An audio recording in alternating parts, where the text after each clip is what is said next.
What happens when a man who has everything throws away the one person who truly mattered? Damien Blackwood, a titan of industry, saw his wife as just another asset to be managed. On a cold Tuesday morning, he pushed divorce papers across a mahogany desk, coldly severing their ties, completely unaware of the secret she carried. He thought he was closing a chapter. But 6 months later, celebrating the deal of a lifetime, his world shatters. Live on a Bloomberg Businessweek broadcast the new CEO of the company he's just acquired is revealed. It's his pregnant ex-wife, and she's not just back in his life, she's his new boss. The pen felt like a shard of ice in Isabella Rossi's hand. It was a Mont Blanc, Damien's favorite brand, of course. Everything in this room on the 50th floor of Blackwood Tower was an extension of him, cold, expensive, and designed to make one feel small. The floor-to-ceiling windows showcased a sprawling Manhattan, a kingdom he believed he had conquered, one hostile takeover at a time. "Just sign." Isabella Damien's voice was devoid of emotion, the same tone he used when closing a multi-million-dollar deal. He wasn't looking at her, but at his Patek Philippe watch, as if her heartbreak was an inconvenient delay in his schedule. "Marcus has reviewed the terms. They are, as I instructed, exceedingly generous."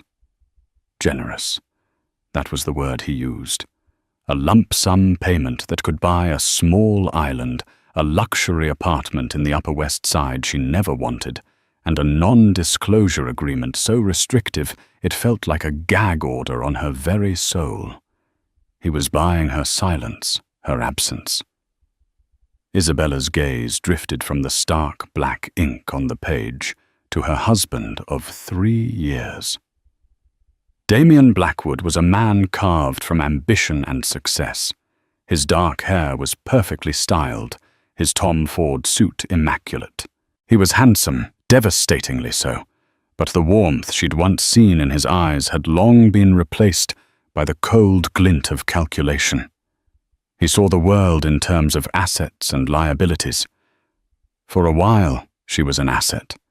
The beautiful, intelligent, socially graceful wife who looked good on his arm at galas. Now she was a liability. Her desire for a real partnership for a family, for a life beyond his shadow, had become inconvenient. Her hand trembled as she rested it on her stomach, a gesture so subtle Damien didn't even notice. Beneath the fine silk of her blouse, a secret was growing. A tiny, precious life. Their baby. She had found out a week ago, a day after he'd announced he was calling his lawyers. The irony was a cruel, twisting knife in her gut. For 2 years, she had begged him to start a family, only to be told it wasn't the right time for the portfolio. The market wasn't stable, he'd say, or a big acquisition needed his full attention. She had planned a special dinner to tell him, hoping foolishly that the news of his own child might break through the fortress he'd built around his heart. But he never came home that night. He'd texted a curt message about a crisis at the Singapore office. The next morning, his lawyer Marcus Vance had called her to schedule this very meeting.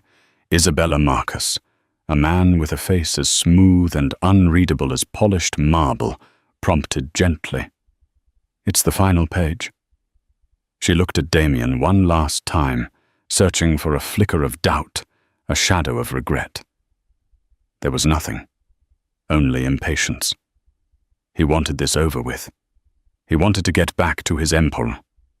A tear she hadn't realized was forming escaped and traced a hot path down her cheek. She quickly wiped it away. She would not give him the satisfaction of a breakdown. Her pain was hers alone, and so was her secret. He didn't deserve to know. He didn't deserve to be a father. Not like this. With a deep, shuddering breath, she uncapped the pen. The scratch of the nib against the thick, creamy paper was the only sound in the room. Isabella Rossi, Her signature was a little shaky, but it was done. She pushed the papers back across the vast expanse of the mahogany desk. "Done," she said, her voice a hollow whisper. "Excellent." Damien stood up, straightening his tie. He finally looked at her, a brief, dismissive glance. "My driver will take you to the apartment. The keys and codes are in the welcome packet Marcus prepared. I trust you'll be discreet." Discreet. He meant disappear. Isabella stood on legs that felt like jelly. She didn't look at him again. She walked out of the office, past the silent, judging eyes of his executive assistants, and into the elevator. As the doors slid shut, sealing her off from that life forever, she let out the sob she had been holding back. Her hand went back to her stomach, a protective, fierce gesture. "It's just you and me now, little one," she whispered to the empty, mirrored elevator. "And I promise you we're going to be okay. I promise I will be enough."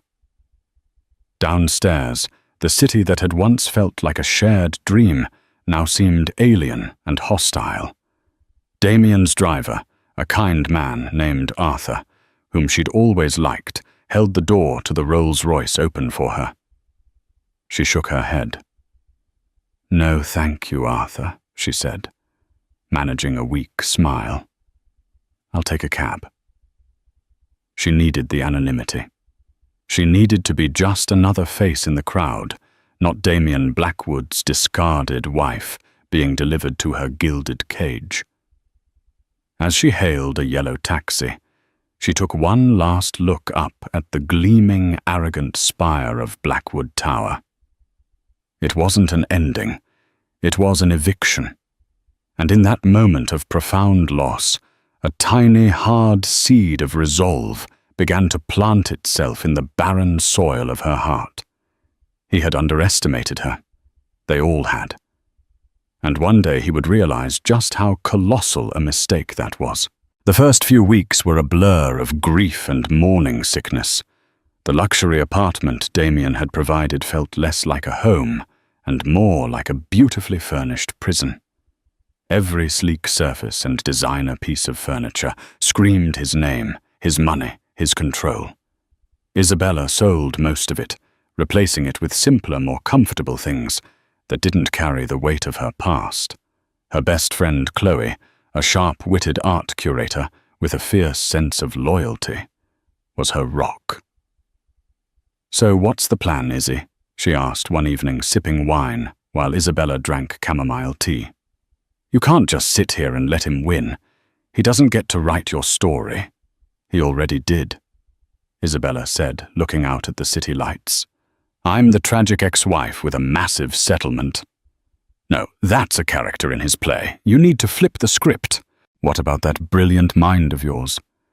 The one that got you a first-class degree in economics from Wharton. The one you put on a shelf to help him build his empire." Chloe was right. Before Damien, Isabella had been on a fast track to a formidable career in venture capital. She had a keen eye for undervalued assets and emerging tech. She'd spent the first year of their marriage helping him vet deals, poring over balance sheets and offering insights he'd initially praised, then later dismissed as he grew more arrogant. He had co-opted her talent, then discarded her when she wanted to be more than just an unofficial, unpaid consultant.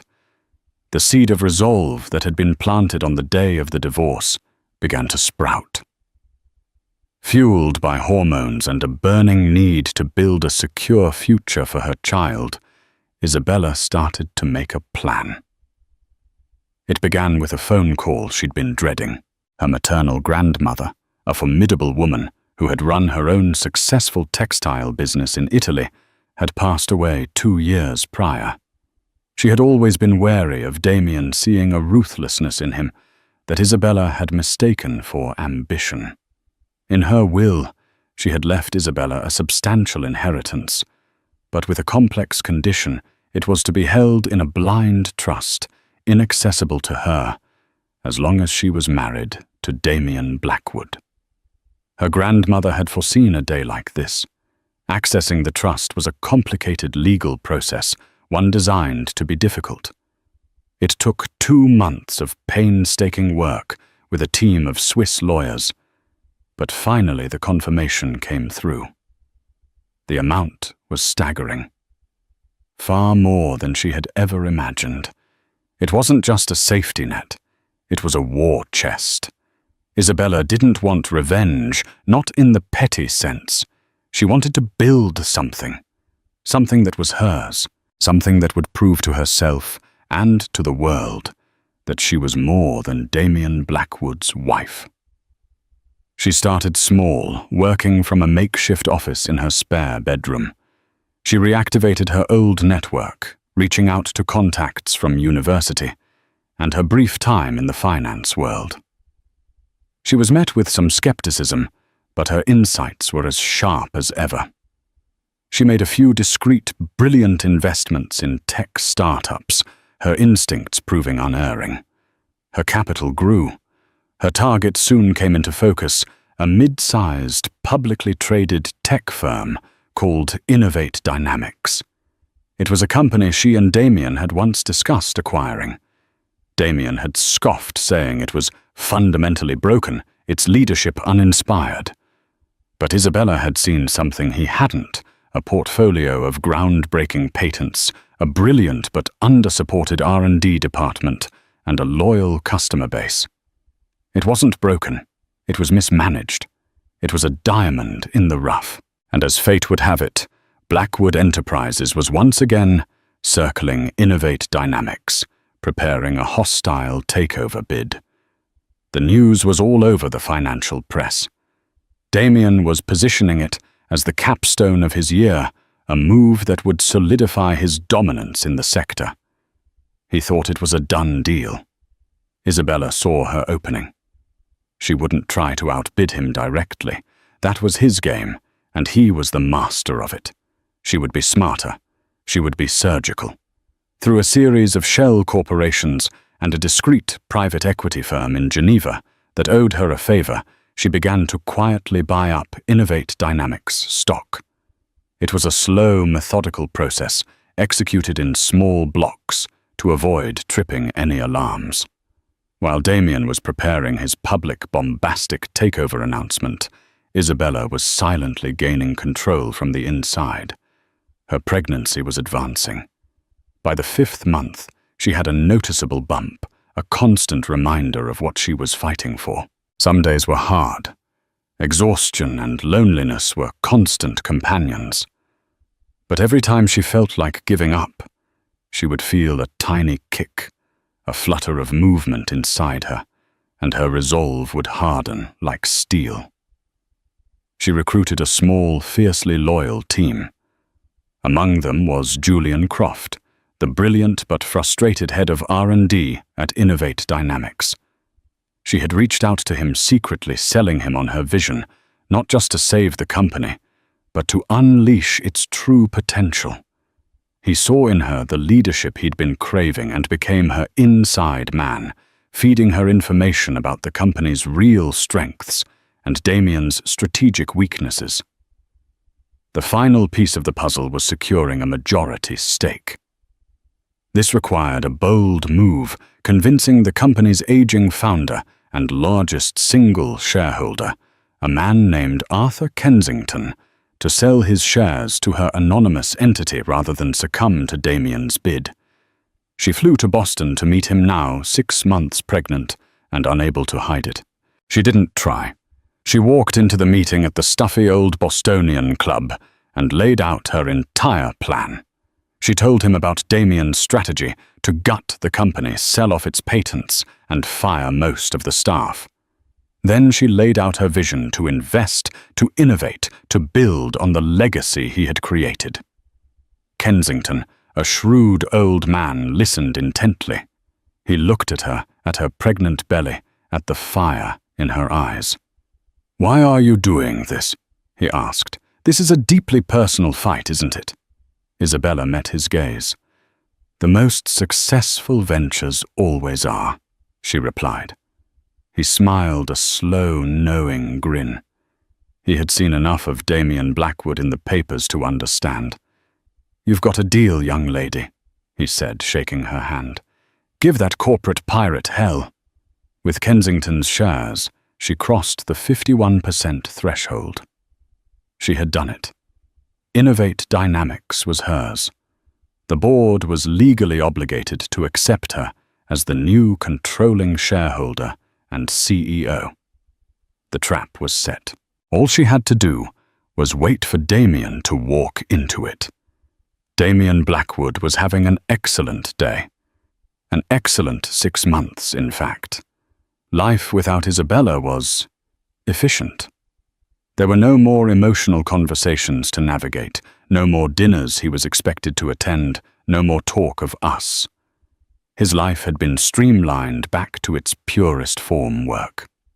His penthouse apartment, a marvel of glass and steel overlooking Central Park, was silent and orderly. His schedule was packed from dawn until midnight, with meetings, calls, and strategic sessions. He was thriving. Blackwood Enterprises had posted record profits for 2 consecutive quarters. The divorce had been a clean cut. He had been generous as promised, and in return Isabella had vanished. He hadn't heard a word from her or about her.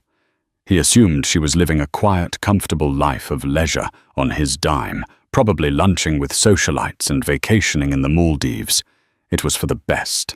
She was a lovely woman, but she lacked the requisite ruthlessness for his world. Today was the culmination of his latest triumph, the acquisition of Innovate Dynamics. His team had just finalized the hostile bid. It was aggressive, almost insulting, but calculated to perfection. The company was weak, its board fractured. They would have no choice but to accept. He pictured the headlines, "Blackwood conquers tech sector." The Midas touch of Damien Blackwood. He was in his office, the same one where Isabella had signed her life away, hosting a small celebratory gathering with his senior executives and his lawyer, Marcus. Champagne was being poured. A toast, Marcus said, raising his glass. To Damien, the undisputed king. Damien allowed himself a rare, tight smile. "It's not done until it's done, Marcus, but the fundamentals are strong." He took a sip of the vintage Dom Perignon. It tasted like victory. His large-screen TV, always tuned to Bloomberg, was playing in the background, with the volume on low. Analyst reports, stock tickers, and market news provided a constant, soothing hum to his life. "And now for our top story on Bloomberg Markets, the close." The anchor's voice cut through the celebratory chatter.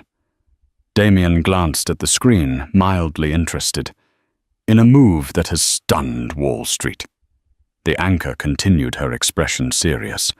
"A surprise buyout of tech firm Innovate Dynamics has just been confirmed, thwarting a widely anticipated hostile takeover bid from powerhouse Blackwood Enterprises." The room went silent. Champagne flutes paused halfway to mouths. Damien's smile vanished. He turned his full attention to the screen, his heart beginning to pound with a strange mix of anger and confusion. Thwarted, impossible. The acquisition was orchestrated by a previously unknown Swiss private equity firm, Phoenix Holdings, the anchor explained. Sources say the firm quietly amassed a controlling 51% stake over the past several months. The board of Innovate Dynamics has convened an emergency session and has just voted to install the CEO of Phoenix Holdings as their new chairman and CEO effective immediately. Damien's knuckles were white as he gripped his glass. Who the hell was Phoenix Holdings? He had the best corporate intelligence team in the world. How could they have missed this? "This is a masterclass in stealth acquisition," a financial analyst on the show commented. "Whoever is behind Phoenix Holdings played this perfectly. They used Blackwood's very public bid as a smokescreen." "We're getting word now that the new CEO is about to make a live statement," the anchor announced. "We're going to her now." The screen cut to a live feed. A woman was stepping up to a podium, the Innovate Dynamics logo emblazoned behind her. She was poised, confident, radiating an aura of absolute authority. Her dark hair was styled in a sleek, professional bob.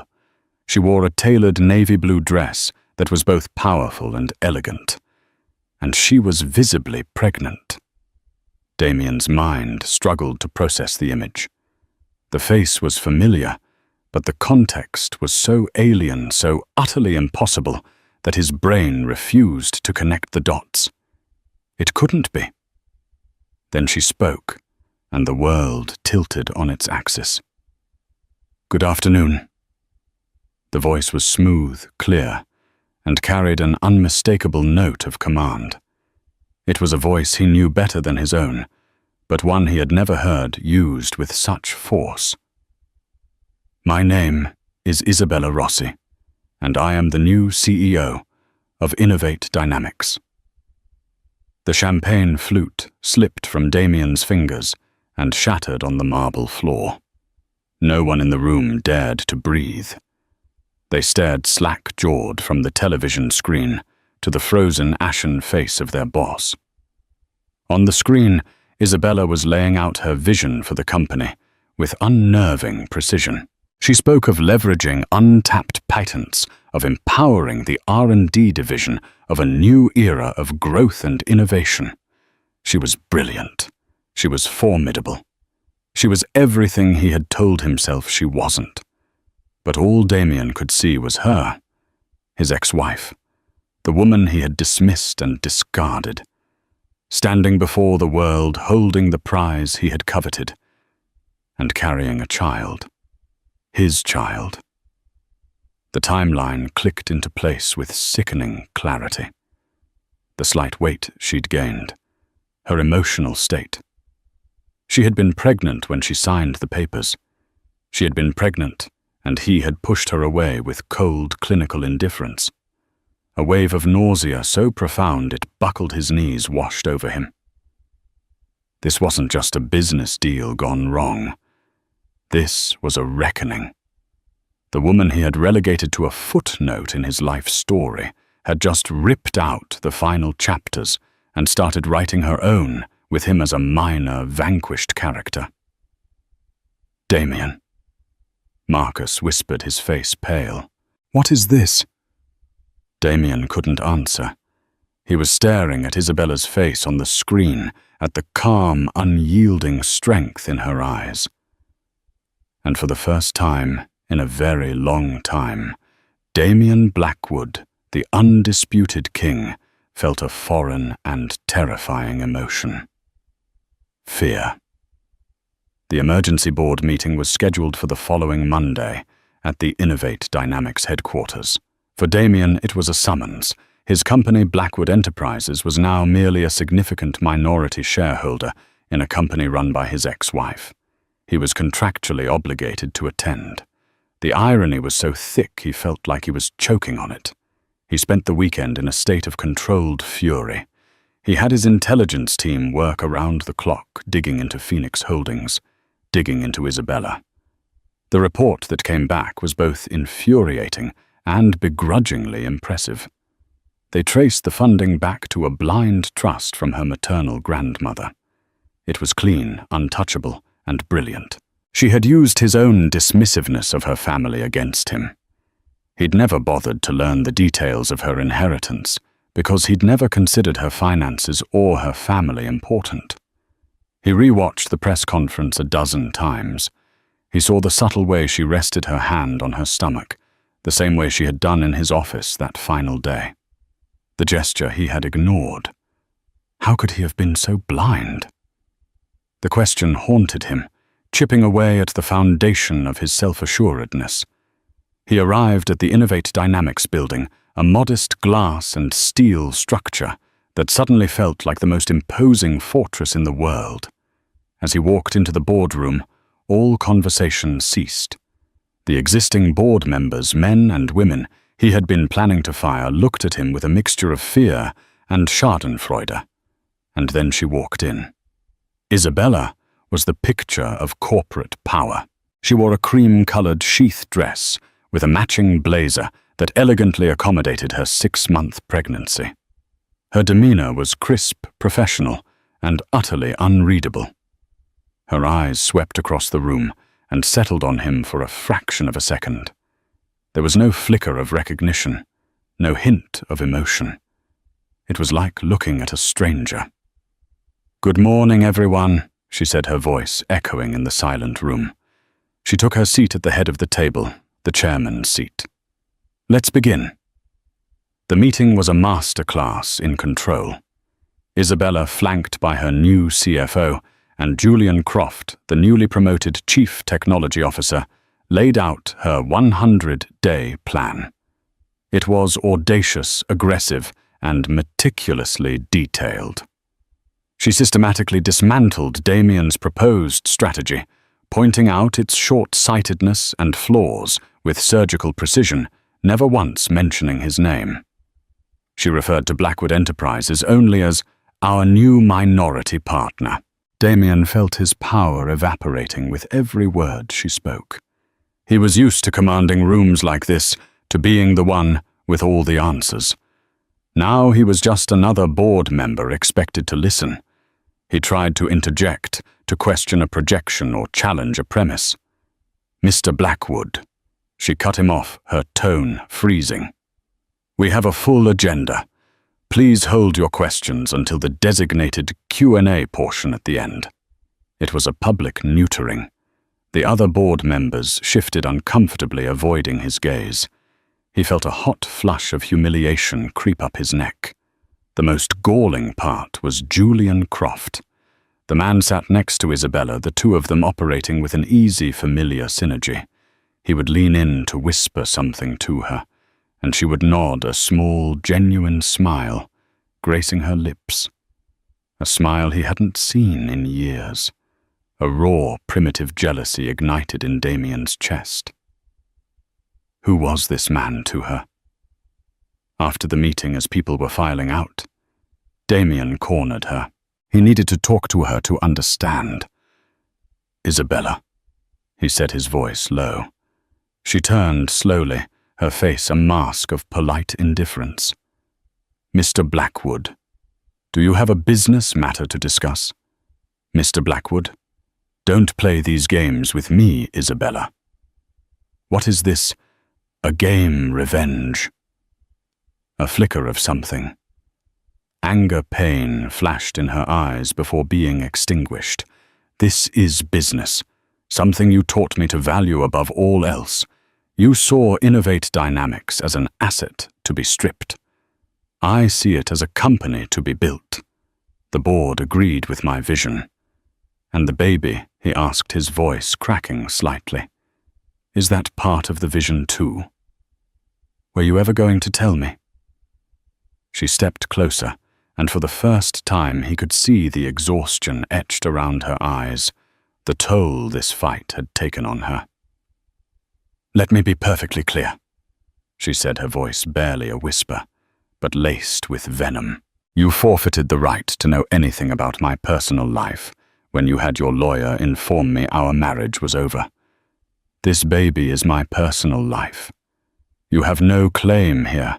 In this room, you are a shareholder. Outside of it, you are nothing. Are we understood?" She turned and walked away, leaving him standing there, utterly defeated. Julian Croft was waiting for her by the door. He placed a gentle hand on her back as they walked out together, the gesture both supportive and possessive. Damien watched them go, the jealousy in his gut churning into a toxic cocktail of rage and regret. He had wanted her to disappear. Instead, she had reappeared as his judge, his jury, and his executioner. And he realized with a chilling certainty that this was only the beginning. The Ice Queen had made her opening move, and it was checkmate before he even knew they were playing a new game. The city moved into autumn, and the seasons of power shifted with it. At Innovate Dynamics, the atmosphere was electric. The stale air of stagnation had been replaced by a current of palpable excitement. Isabella, now entering her third trimester, moved through the revitalized office not just as a CEO, but as a symbol of the company's rebirth. She led meetings with a sharp, intuitive grace, her ideas sparking vibrant debate and inspiring a level of creativity the company hadn't seen in a decade. Julian Croft was her constant second-in-command. Their partnership was a seamless blend of her strategic vision and his technical genius. They would spend hours whiteboarding complex schematics for their flagship project, Chimera, often pausing as Isabella would smile and place a hand on her belly, feeling the kick of the tiny life that was the silent third partner in all her endeavors. The staff saw a leader who was not weakened by her pregnancy, but fortified by it. She was building two futures at once, and her fierce protective energy enveloped the entire company. Miles away in the cold, silent halls of Blackwood Tower, a different kind of energy festered. Damien's world was contracting. The triumphant swagger was gone, replaced by a grim defensive crouch. In his board meetings, he was no longer a king addressing his court, but a defendant facing a panel of increasingly hostile judges. The Innovate Dynamics failure was a wound that wouldn't stop bleeding on his balance sheets, and the rising star of Isabella Rossi was a constant humiliating reminder of his miscalculation. The market is interpreting this as a sign of weakness. Damien, one of his oldest board members, had said, his voice dripping with condescension. They're saying you lost your touch. That phrase, lost his touch, echoed in Damien's mind, a maddening drumbeat of inadequacy. He who had built an empire on his infallible instincts was being portrayed as a relic, and the person who had done it was the woman he had deemed too soft, too emotional for his world. The irony was a bitter pill he could not swallow. Desperation began to curdle his judgment. If he couldn't outmaneuver her in the open market, he would have to cripple her from within. It was a line he hadn't crossed since his earliest, most ruthless days. But Isabella had broken the unspoken rules first by humiliating him so publicly. In the warped logic of his bruised ego, he wasn't initiating a new conflict. He was merely escalating the war she had started. He would remind her and the world what happened when you poked a sleeping lion. His target was obvious Project Chimera. It was the heart of her new strategy, the vessel of all her future promises to the market. Its success would make her untouchable. Its failure would shatter her credibility and send the company into a death spiral. He began his shadow campaign, subtly tasking his most ruthless analysts to tear Chimera's code apart, to run diagnostics and stress tests on every pirated fragment they could obtain. Simultaneously, he leveraged his media contacts, planting anonymous seeds of doubt with influential financial journalists. Whispers began to circulate about the project's overstated potential and the inherent risks of its unproven, algorithmic foundation. But he needed an eye on the inside. He found his pawn in Victoria Sterling. Victoria was a senior vice president of sales, a relic of the old regime who wore her resentment like expensive perfume. She had been on a fast track to the C-suite before Isabella's arrival, and now found herself sidelined. Her authority diminished by the rise of tech upstarts like Julian Croft, whom she loathed with a passion. Damien invited her to a discreet lunch at a Michelin-starred restaurant where private booths were guaranteed. He was a master at playing on human weakness, and he read Victoria's ambition and insecurity like a prospectus. "She's an amateur, Victoria," Damien said, swirling the wine in his glass. A sentimentalist playing CEO. This fascination the market has with her story. It's a bubble. And when it pops, the shareholders are going to be looking for stable, experienced leadership to pick up the pieces. He let that hang in the air before leaning in. They'll be looking for someone like you. Victoria's eyes lit with a greedy spark. She barely listens to my sales division. It's all about R&D now. It's all about Julian. Exactly. Damien affirmed, his voice a conspiratorial whisper. She's being led by the nose, by that glorified lab technician. She's letting her condition cloud her judgment. This Chimera project is a gamble that will bankrupt the company. We have a duty to the shareholders to protect them from her folly. He had framed his sabotage as a righteous act of corporate governance. He wasn't a villain, he was a guardian. Victoria, desperate to reclaim her relevance, readily agreed to be his inside source. The intel began to flow. Memos, internal progress reports, snippets of code. And then Victoria delivered the jackpot. Damien's tech team found it a critical flaw deep within Chimera's core algorithm. It was a recursive loop error that would only trigger under a specific sequence of high-pressure data, stacking a 1 in a million scenario, but one that could be replicated. Julian's team had logged the bug, classifying it as minor, and scheduling a patch for the next software update weeks away. Damien finally had his weapon. The upcoming live investor demonstration for Chimera was his chosen battlefield. He hired a discreet cybersecurity firm in Eastern Europe, paying them through a labyrinth of offshore accounts. Their mission was not a frontal assault, but a surgical strike.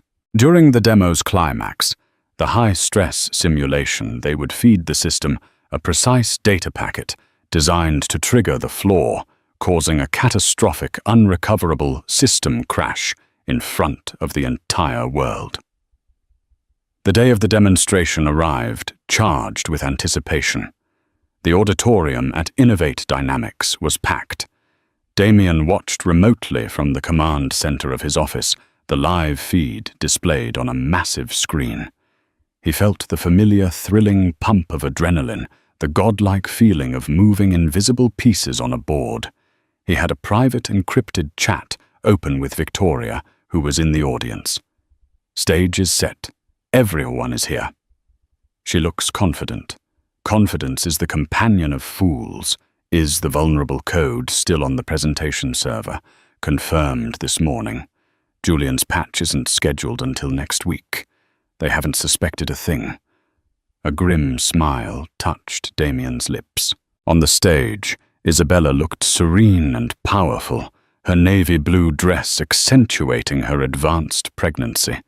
She spoke with a passion and clarity that for a fleeting moment caused an unwelcome pang in Damien's chest. Then Julian Croft stepped up to begin the technical demonstration, and Damien's resolve hardened into ice. The initial tests were flawless. Chimera handled complex logistics with an elegance that drew murmurs of appreciation from the crowd. Damien watched his heart, a steady, predatory drumbeat. He waited. And now, Julian announced, his voice filled with pride, for the final test. We will simulate a full-scale, city-wide logistics crisis, a port shutdown, a bridge collapse, and a transit strike, all at once. This is the ultimate pressure test. This was it. Damien leaned forward, his eyes locked on the screen. His fingers hovered over his keyboard, ready to give the final command to his hired hackers. Execute, he typed. On the giant screen behind Julian, data streams became raging torrents. The system's processing load spiked to critical levels. Damien held his breath, a cruel sense of victory blooming in his chest. Fall apart, he willed it. Crash and burn. Show them all. The system processed. It calculated. It hesitated for a single, heart-stopping nanosecond. And then it held. Not only did it hold, but it adapted with breathtaking speed, seamlessly rerouting thousands of virtual assets, its performance becoming even more efficient under the immense pressure. The simulation concluded with a perfect, elegant solution. The auditorium was silent for a beat, then erupted in a thunderous wave of applause. Damien stared, his mind refusing to process what his eyes were seeing. It was impossible. He looked at his chat with Victoria. She was typing frantically. What happened? It should have crashed. On the stage, Isabella stepped forward, a calm, knowing smile on her face. She let the applause die down before she spoke, her voice clear and carrying a new chilling edge. "Thank you," she said. "We are, of course, thrilled with Chimera's performance. We were also aware that certain parties might have an unusual interest in the outcome of today's demonstration." A hush fell over the room. Damien's blood ran cold. Isabella's eyes found the primary broadcast camera, and it felt as if she were looking right through the screen, directly into his soul. "Which is why," she continued, her voice as sharp and precise as a scalpel, "we took certain precautions. Several weeks ago, our security team detected a low-level unauthorized probe of our network. In response, we created a honeypot, a decoy version of the Chimera network. The version on our main servers, the one that has been secretly probed and prodded, was an older build left in place with a specific known vulnerability. The demonstration you just witnessed was running on a completely separate, hardened and fully patched private server." She paused, letting the devastating implication land. Damien felt the air leave his lungs. It was a trap. The entire thing was a meticulously crafted trap. "We take corporate espionage very seriously at Innovate Dynamics," Isabella concluded, her voice now like ice. "And every single digital fingerprint, every packet of data sent to our decoy has been logged, traced, and analyzed. We have an irrefutable trail leading directly from the attempted intrusion right back to its source. Our legal team has already been in contact with the relevant authorities." Damien's world dissolved. The smug confidence, the rage, the pride, it all collapsed into sheer, unadulterated terror. He hadn't been the hunter. He had been the clueless beast walking into a snare she had built just for him. His phone buzzed violently on the desk. The caller ID read, "Marcus Vance." He numbly answered it. "Damien!" His lawyer's voice was a frantic squawk of panic. "It's over. They had everything. They contacted the cybersecurity firm you used with a mountain of evidence. Timestamps, IP addresses, payment trails. They're flipping, Damien. They're giving you up to get a deal." Damien dropped the phone. It clattered onto the desk, but he didn't hear it. All he could hear was the ringing in his ears. All he could see was Isabella's face on the screen, poised, triumphant, and utterly merciless. He had tried to sabotage her future, and in doing so had vaporized his own. The king was not just checkmated, he had been swept from the board entirely. The world ended not with a bang, but with the silent, ceaseless scroll of headlines on a 60-inch plasma screen. Damien sat in the cavernous living room of his penthouse, the sky outside turning a bruised purple as dusk settled over Manhattan. The Dom Perignon from his premature celebration days ago was still on the bar, its bottle now a monument to his folly. For 2 days he had been a ghost in his own life, watching his legacy be systematically dismantled in the court of public opinion. Blackwood's dirty war. Inside the sabotage plot at Innovate Dynamics. Fallen Titan. Damien Blackwood faces SEC Investigation Board. Ouster imminent. From predator to prey. How Isabella Rossi outmaneuvered a corporate raider. His phone, lying on the marble coffee table, had ceased its incessant ringing and now just pulsed with a steady, overwhelming stream of notifications. Frantic emails from Marcus, summons from the board, scathing messages from investors who had once hailed him as a king. He ignored them all. They were just noise, the chatter of a kingdom that was no longer his. He had spent the first 24 hours in a state of pure, incandescent rage. He'd paced the length of his apartment, the plush carpets unable to soften the harsh, angry sound of his footsteps. He'd replayed every move, every interaction, trying to pinpoint the exact moment he had lost control. But it was like trying to catch smoke. She had been ahead of him the entire time, her quiet resilience, a force he had fatally underestimated. Now the anger had burned itself out, leaving behind something far worse, a vast, echoing emptiness.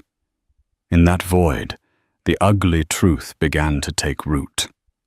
He looked around the sterile, perfect apartment. He had curated this life with the same ruthless precision he applied to his portfolio, stripping away anything sentimental, anything that couldn't be quantified, anything that felt like a vulnerability. He had mistaken emotion for weakness, and in doing so had performed a radical amputation on his own soul. He had streamlined his life right into ruin. His gaze fell on a small framed photo on a side table. One of the few personal items he'd allowed. It was from their honeymoon in Amalfi. Isabella was laughing, her head thrown back, the sun catching the light in her hair. He remembered that moment. She had just coaxed him into a tiny, rickety boat run by a local fisherman, convincing him to abandon his meticulously planned schedule for an hour. For 60 minutes, he hadn't been Damien Blackwood, CEO. He had just been a man happy and in love, drifting on the turquoise water. The memory, so pure and simple, had terrified him back then. It was a deviation from the plan, a moment of joy he hadn't engineered or controlled. It felt dangerous. And there it was. The answer to the question that now haunted his every waking thought. With a clarity that was both agonizing and liberating, he knew what he had to do. This couldn't end with lawyers and press releases. It had to end where it began, with her. He didn't call his driver. He took the elevator down to the garage, got into his Aston Martin, a car he usually only drove on weekends, and merged into the river of city traffic. The world outside his tinted windows looked different. The city he'd always seen as his chessboard now felt like a living, breathing entity that was utterly indifferent to him. The faces of people crossing the street were not statistics or consumers. They were just people living lives as complex and fraught as his own. Stripped of his power, he was finally seeing the world as it was. Pulling up to the Innovate Dynamics building, he felt a tremor of something he couldn't name. It wasn't fear of a business rival, but the profound dread of a man about to face his chief accuser, a judge he had appointed himself through his own actions. He walked into the lobby, his presence creating a ripple of silence. The receptionist looked up, her eyes wide. He didn't stop. He strode to the executive elevator and rode it up the ascent, feeling like a slow climb to the gallows. Isabella's executive assistant, a sharp young woman named Clara, stood up as he approached the office doors. "Mr. Blackwood, I'm sorry she's not—" "I know," he said, his voice quiet but firm, and walked past on her before she could protest further. He found Isabella in her office. She was standing by the vast floor-to-ceiling window, one hand resting on the gentle curve of her belly, the other on the cool glass. She wasn't looking down at his tower, but out toward the horizon, where the last vestiges of sunlight were surrendering to the night. She looked like a queen surveying her domain, a world she had built not from rubble, but from the potential he had been too blind to see. She didn't turn. She had heard him enter, had felt the shift in the air. I told Clara I wasn't to be disturbed, Damien.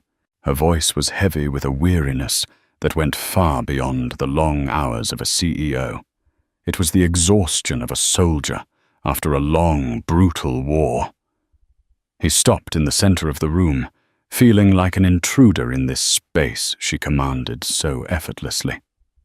"I'm not here about the company," he said, the words feeling foreign and inadequate in his mouth.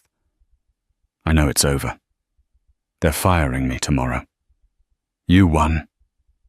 "This was never about winning," she replied, her back still to him. Her voice was low, but it cut through the silence of the room. "Winning is your language, Damien. This was about surviving. This was about building something that couldn't be taken away from me.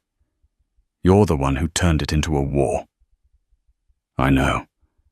The admission was a surrender, a white flag raised over the smoking ruins of his pride. "I was wrong." Finally she turned. Her eyes, which had held such icy command in the boardroom, were now unguarded, shadowed with a pain that he had inflicted. They swept over him, taking in his disheveled state, the raw defeat etched onto his face. For a moment he saw a flicker of the woman he had married, a hint of sorrow for the man standing before her. Why? The question was barely a whisper, but it held the weight of all their shared history. "That's what I don't understand. Why did you do it? Not just the sabotage, all of it." She took a step forward, her voice gaining a tremor of resurrected agony. "Why did you throw us away? Was it so easy to have your lawyer call to push those papers across the desk, as if you were closing a trivial account? Was I so insignificant to you?" The raw, unfiltered pain in her voice struck him with the force of a physical blow. He had no defense, no excuse, only the truth. "No!" He choked out the word, thick with unshed tears. He shook his head, a gesture of profound self-recrimination. "No, Isabella. You weren't insignificant. You were the most significant thing in my life. And that terrified me." He took a hesitant step closer, bridging the vast space that had grown between them. "My entire life, my entire identity, was built on control. I control the market. I control my assets. I control my image. Everything is a variable to be managed. But I couldn't control you. And I couldn't control how I felt about you." His voice broke. "You were this brilliant, beautiful force of nature that didn't fit into any of my spreadsheets. And loving you, it felt like a risk. It felt like a liability to my ambition. In my twisted worldview, it felt weak." A harsh, broken sound that might have been a laugh escaped his lips. "I told myself I was being logical, that our lives were diverging. I told myself I was streamlining, optimizing for success, but I was just a coward. I was terrified of a feeling I couldn't command. So I did what I always do with a perceived threat. I neutralized it. I pushed you away." The confession poured out of him a torrent of regret. "And when I saw you on that television screen, so powerful, so poised, and with our child, all that arrogance just shattered. It wasn't just jealousy, Izzy. It was awe. And in that moment, I saw the full scale of my stupidity. I didn't just lose a wife. I threw away the best part of myself. I tried to tear you down because I couldn't bear the light of your success when I was in the dark. It was petty. It was monstrous. And I am so sorry." Tears were now streaming down his face, hot and shameful. The powerful Damien Blackwood was gone, replaced by this broken man, finally confessing his sins. Isabella stood frozen, her own tears welling in her eyes, silent witnesses to his unraveling. The apology was everything she had once longed to hear, and it had arrived a lifetime too late. She saw the ghost of the man she had loved, the passionate, vulnerable man he'd kept locked away. She took a deep, shuddering breath, her hand never leaving the protective curve of her stomach. "Your apology. I hear it, Damien. I even believe it." Her voice was soft but firm. "But it doesn't undo the damage. It doesn't erase the months of fear or the coldness in your eyes when you handed me my walking papers. Words can't rebuild a world that you burned to the ground." "I know," he whispered. He looked down at his hands, then back at her. "I know I don't deserve forgiveness. I don't deserve a second chance with you. I destroyed that. But the baby..." His gaze dropped to her stomach, and his expression shifted into one of desperate pleading hope. He or she, they didn't do anything to deserve this. They deserve a father. If you'll let me, I'll do anything. I'll spend the rest of my life earning the right to be in their life. Not as your husband, but as their father. I'll be the man you always deserved." As he spoke, he saw a change in her expression, a sharp intake of breath. Her eyes widened not from his words, but from an internal shock. She gasped a low sound of pain, and her free hand flew to her lower back, her body tensing. Isabella. Damien's own drama. His regret, his entire crumbling world evaporated in an instant, replaced by a surge of pure primal alarm. He rushed forward, his hands hovering uselessly in the air. "What is it? What's wrong?" She braced herself against her large oak desk, her knuckles white. She squeezed her eyes shut, breathing through another wave of intense pressure. When it passed, she looked at him, her face pale, but her eyes clear. "The baby," she breathed, her voice a mixture of shock and inevitability. I think it's time." In the sterile, quiet atmosphere of the hospital, the war between them fell away, replaced by a fragile truce. Damien was there not as a titan of industry, but as a humbled man holding Isabella's hand as she brought their daughter Amelia into the world. He didn't get his company back. He faced legal battles and public disgrace, forced to rebuild his life from the ground up. But in losing everything he thought he wanted, he gained the one thing he truly needed: a chance at redemption. Isabella, now a celebrated CEO and a mother, didn't give him an easy path. She didn't take him back. Instead, she offered him something more challenging and more meaningful: the opportunity to co-parent, to prove through actions, not words, that he had truly changed. Their story wasn't a fairy tale ending, but a messy, realistic, and hopeful new beginning. What a roller coaster of emotion, betrayal, and ultimate triumph. Isabella's journey from a heartbroken wife to a powerhouse CEO is a testament to the power of resilience. But the biggest question remains: can Damien truly be redeemed? Can a man who caused so much pain ever truly earn back trust and become the father his daughter deserves? What do you think? Let us know your thoughts in the comments below.